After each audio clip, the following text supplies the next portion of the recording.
pessoal, tudo bem? Eu sou o nutricionista e professor de educação física, Diego Freitas, e hoje vou explicar um pouco mais a fundo para vocês se vocês devem ou não alongar e por quê, tá? Vou explicar um pouco mais fisiologicamente o que acontece no nosso corpo.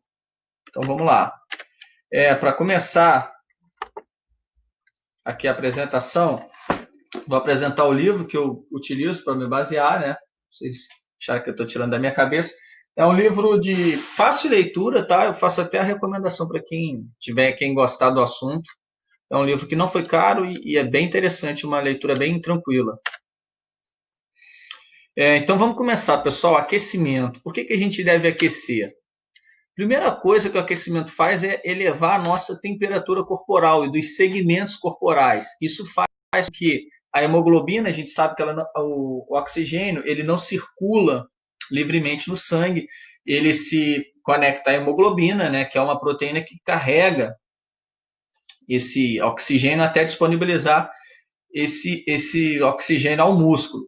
Então, quer dizer, a temperatura elevada facilita que o oxigênio seja disponibilizado da hemoglobina para a mioglobina para ele ser utilizado na musculatura, facilitando a utilização desse oxigênio para a produção de ATP, que é a energia, né, que a gente utiliza na corrida. Sistema circulatório e bioenergético, né? Então, quer dizer, essa hemoglobina precisa circular, então você tem um maior aporte de fluxo sanguíneo, né? Mais sangue sendo disponibilizado lá nos capilares, onde ele faz essa distribuição ao músculo, e o preparo desse substrato energético que ele já começa lá, os ácidos graxos já começam a ser mobilizados, o glicogênio também começa a ser mobilizado, facilitando assim a produção de energia.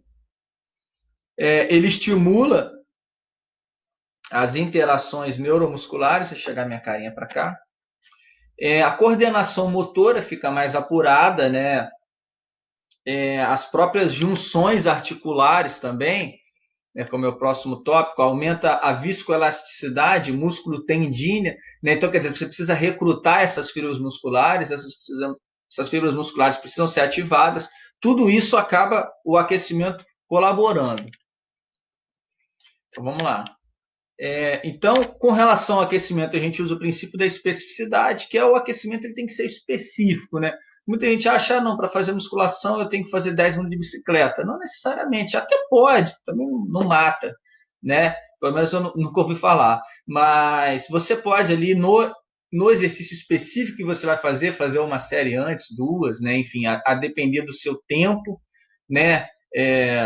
Do nível de carga, da intensidade que você vai trabalhar também. Se você vai trabalhar numa intensidade muito elevada, fazer uma série de força, você pode fazer esse aquecimento um pouco mais progressivo até se aproximar daquela carga. A mesma coisa a corrida, né? Se você vai para uma intensidade mais alta, um tiro, um hit, você vai progredir um pouco mais nesse aquecimento. De uma maneira geral, falando da corrida, né? Que eu coloquei ali de 5 a 15 minutos. 15 minutos talvez seja até muito, a depender do treino que você vai fazer, da intensidade e tal. Mas eu acho que na maior parte dos casos, 5 minutos ali, no máximo 10, vai ser o suficiente, tá? Condições climáticas têm que ser levadas em consideração, tá? Dias mais frios, acaba havendo uma necessidade maior e você ter um cuidado maior com o aquecimento.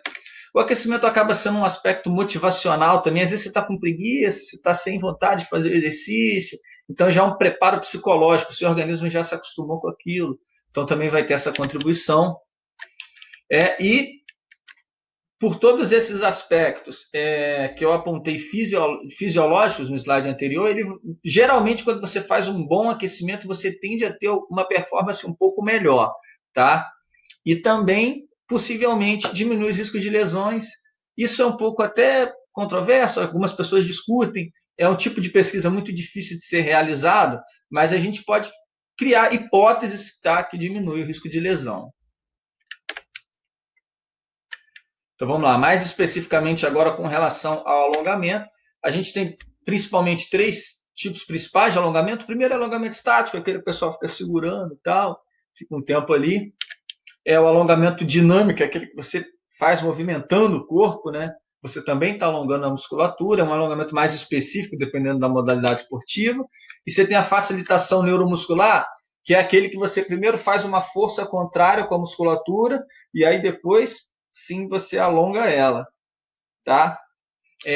Esse último é um alongamento mais específico, mais trabalhado, você vai trabalha zonas mais assim amplas de amplitude que você não consegue ir nos alongamentos, principalmente no alongamento estático, tá? Justamente por causa essa figura está explicando aí mais ou menos, eu não vou me aprofundar muito para não ficar muito complexo, mas o músculo ele tem esse sistemas para evitar que você alongue o músculo demais ou que você faça muita força com ele. Então, quando você faz esse mecanismo de fazer força, ele relaxa o mecanismo de alongamento. Então você vai meio que engana o músculo rapidamente fazendo força e alongando. Você consegue ir a amplitudes um pouco maiores. Como eu disse, é um alongamento um pouco mais complexo.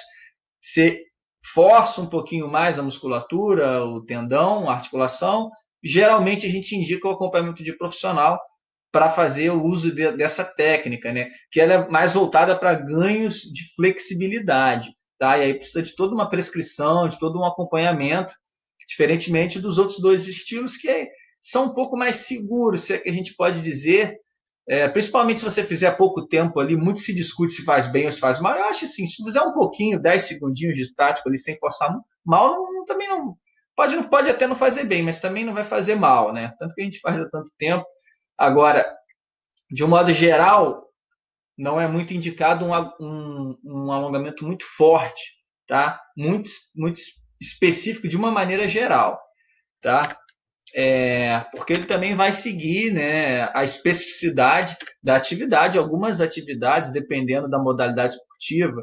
Né? Eu não pratico, por exemplo, ginástica artística, mas acredito que deve exigir um alongamento, uma mobilidade muito maior, né? Deve exigir um trabalho então, assim, de alongamento. Então a gente fala, não pode alongar, depende do exercício. Qual exercício você está falando? Para quem? Então a pessoa às vezes tem um encurtamento em determinada articulação e sente dor naquela articulação por conta desse encurtamento, às vezes aí ela faz um alongamento antes, né, faz um trabalho de mobilidade, aquilo vai ajudar, óbvio, né? Então, dependendo do caso, pode ser específico e tem que ser específico, né? Se você vai trabalhar aquela região, aquela articulação, ele tem que ser específico aquela articulação. Né? Ainda assim, de uma maneira geral, ele é mais recomendado pós-exercício, tá?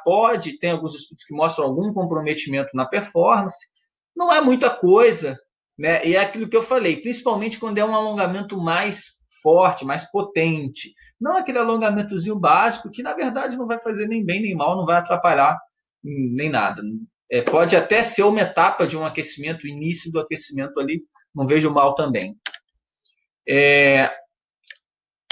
Com relação aos aumentos na amplitude, você tem esse alongamentozinho básico, estático, que a gente faz antes do exercício, ele geralmente só gera adaptações agudas, temporárias, tá?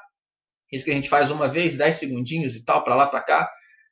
Só uma melhora aguda ali antes da atividade. Se você quer uma melhora crônica, né, de fato, estabelecer melhoras na amplitude de movimento, aí você tem que fazer um treinamento crônico com maior frequência, com maior especificidade. Aí você estabelece o número de séries, tempo de execução em cada alongamento, né? Aí começa a entrar numa área muito específica, né?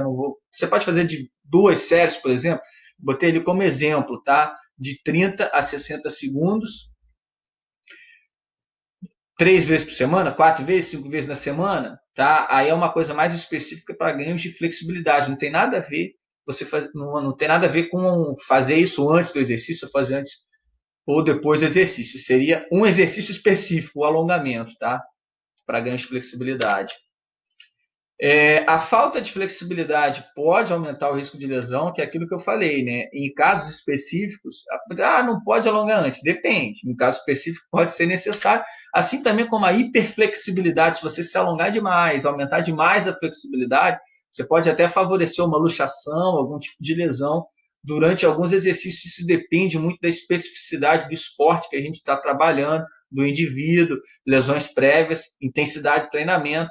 Tá, pessoal? Então tem que ter cuidado também, porque a hiperflexibilidade também pode atrapalhar. Como tudo na vida, é o meio termo, né, pessoal? Pode ter também aquela coisa do aspecto motivacional, tem muita gente que gosta, que faz há muitos anos. Eu acho assim, sugere ela fazer uma coisa mais rápida, mais leve, né, para de fato não atrapalhar e também não atrapalhar ela a nível motivacional. Às vezes a pessoa não faz, vai correr preocupada com aquilo e acaba acontecendo alguma coisa, né? Então a gente tem que ter cuidado com isso, principalmente os profissionais, né? Se fala de um suposto efeito analgésico, né? Alguns estudos demonstram, outros não demonstram, então quer dizer, é um pouco contraditório, mas, enfim, existe um pouco realmente essa discussão na literatura, tá? Então, basicamente é isso, pessoal. Pedir para vocês curtir, compartilhar, comentar, sugerir novos temas aí. Eu estou com um novo canal aqui, tá, pessoal? Diego Costa Freitas, quem quiser seguir, onde eu vou trazer, vocês sabem, não sei se vocês sabem, né? Eu estudo um pouco filosofia, história, até soltei alguns vídeos aqui nesse canal, mas eu não quero ficar misturando muitos temas, tá? Por isso eu vou botar outros assuntos nesse segundo canal, Diego Costa Freitas. Esse aqui, Doutor Performance, eu vou deixar especificamente para exercício, nutrição, atividade física, beleza? E dá essa força lá também. Valeu, galera. Obrigado aí, até a próxima. Abraço.